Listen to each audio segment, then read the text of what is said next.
নমস্কার বন্ধুরা, অনিফার্স world YouTube চ্যানেলে আপনাদেরকে স্বাগত। আজ আমাদের আলোচনার বিষয় ই পোর্টালে স্টুডেন্ট ট্রান্সফার ইন কিভাবে করবেন।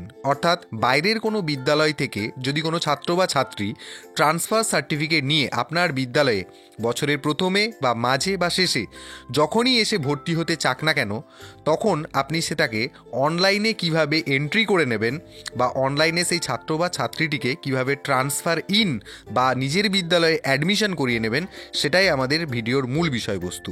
তো চলুন আমরা সেটা দেখে নিই।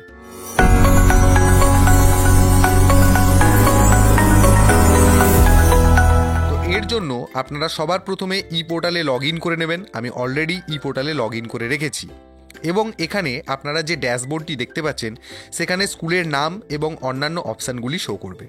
বাম দিকে যে ড্রপডাউন মেনু রয়েছে সেই মেনুতে থাকা স্টুডেন্ট প্রমোশন অ্যান্ড ট্রান্সফার বাটনে সবার প্রথমে ক্লিক করতে হবে। এবং তার আগে আপনাদেরকে বলে দিই, এই ট্রান্সফার ইন করতে গেলে সবার প্রথম যেটা দুটো ডকুমেন্টস দরকার, সেটা হলো অবশ্যই বাচ্চাটি যেন হাতে করে ট্রান্সফার সার্টিফিকেটটি নিয়ে আসে এবং সেখানে যেন স্টুডেন্ট যে কোডটা সেটা যেন পরিষ্কারভাবে লেখা থাকে। এই দুটি থাকলে তবেই কিন্তু আপনি আপনার বিদ্যালয়ে বাচ্চাটিকে ট্রান্সফার ইন করবেন, না হলে কিন্তু করবেন না।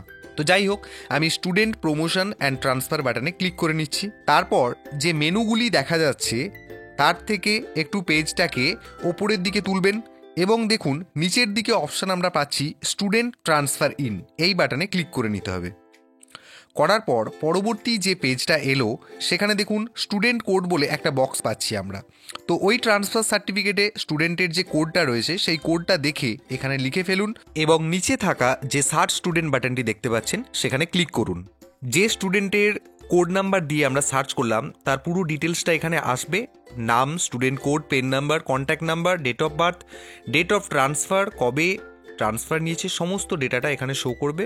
তো পুরো ডেটাটা দেখে নেবার জন্য আপনারা পেজটাকে একবার ডান দিক থেকে বাম দিকে ড্র্যাগ করে নিয়ে এসে দেখে নিতে পারেন এবং এরপর পেজটাকে আবারও একটু উপর দিকে ওঠাবেন এবং এখানে অল্প কিছু তথ্য দিয়ে আমি স্টুডেন্টটাকে নিজের বিদ্যালয়ে অ্যাডমিশন করিয়ে নেব। তো তার জন্য প্রথমেই রয়েছে অ্যাকাডেমিক ইয়ার।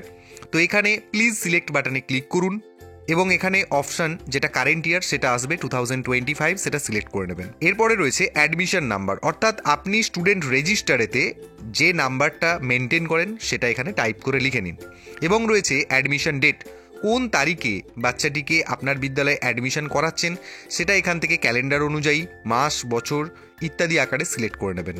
যেহেতু আমি এখন 2025 সালে ভিডিওটি বানাচ্ছি এবং 2025-এর জানুয়ারি মাস, তো তার মধ্যে থেকে একটি ডেট সিলেক্ট করে নিলাম।